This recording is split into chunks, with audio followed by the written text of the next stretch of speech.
Assalamu alaikum warahmatullahi wabarakatuh.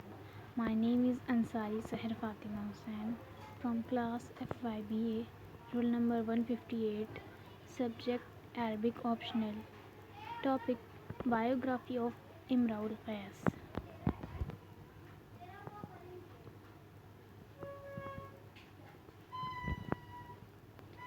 This is the image of Imra-ul-Qais.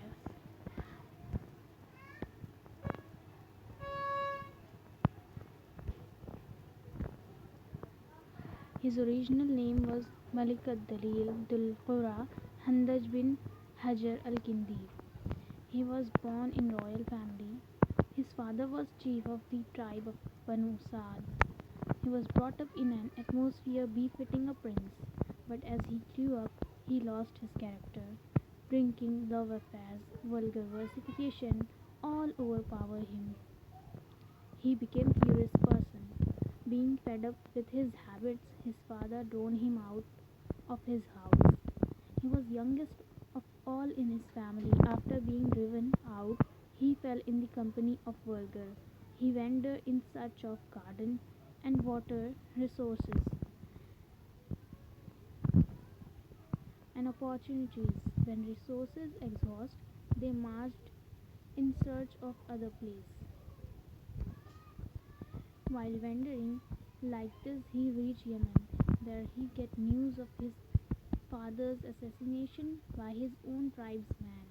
Thereupon he pledged that unless he took revenge of his father's murderer by killing 100% of his tribe of Banu Asad, he would not touch meat, neither would drink nor put oil in hair, and not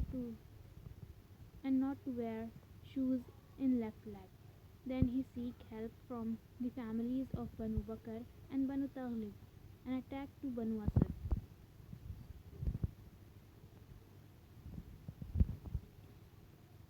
The people of Banu Asad requested him to accept 100 reputed men of them as ransom, but Imra-ul-Qais refused this and insisted Banu Bakr and Banu Taghlib deserted him. Consequently, he was rendered helpless and wandered from tribe to tribe. In order to seek help, at last he approached Samaun al-bin Adia. He gave him letter of recommendation to Samrawasai, so that the letter could take him to the Quaestor of Rome. Quaestor welcomed him as he wanted that Imra-ul-Qais should help him to increase his power amongst the Arabs so that he could overpower Persia.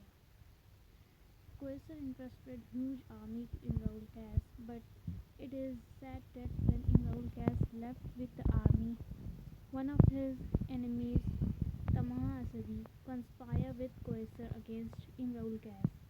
The Quaestor sent an armor with poison to Imra-ul-Qais, because of which he suffered with skin diseases and ultimately he affected the flesh. He died about 560 AD and buried at a place called Jabal Asad.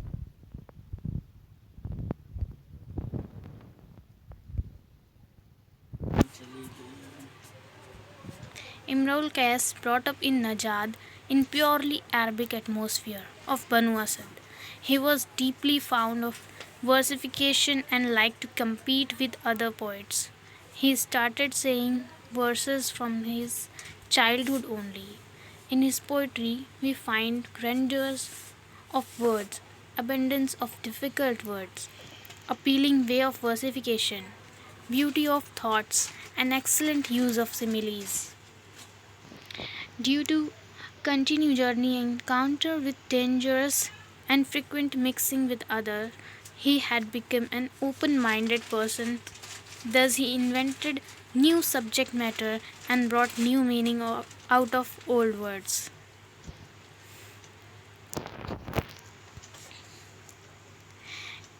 In his poetry, he made love with women and compared them with bluebull and ghazals. Due to unending journey and horse riding, he had described characteristics of horse and knight in beautiful manner. his poetry is a mirror of his entire life and his character.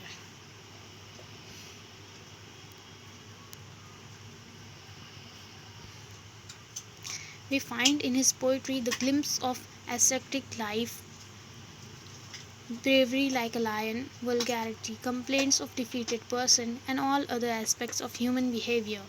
It is an animal's opinion of all the Ravis that Imra-ul-Qais stand first among all the poets of Jahiliya period.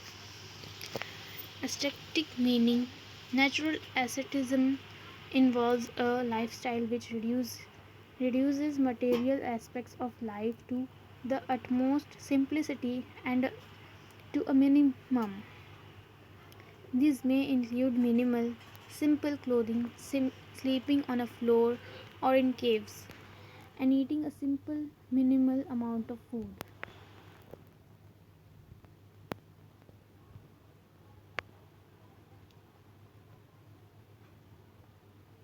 The best part of his poetry is Mu'allaqat, in which he described the affairs of his cousin Unayza. In it, we also find the description of night, praise of his horse hunting adventures.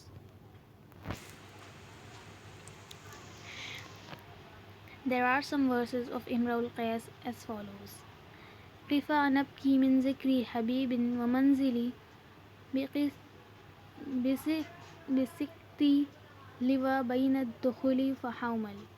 Stop, O two friends, let us weep remembering a beloved and her abode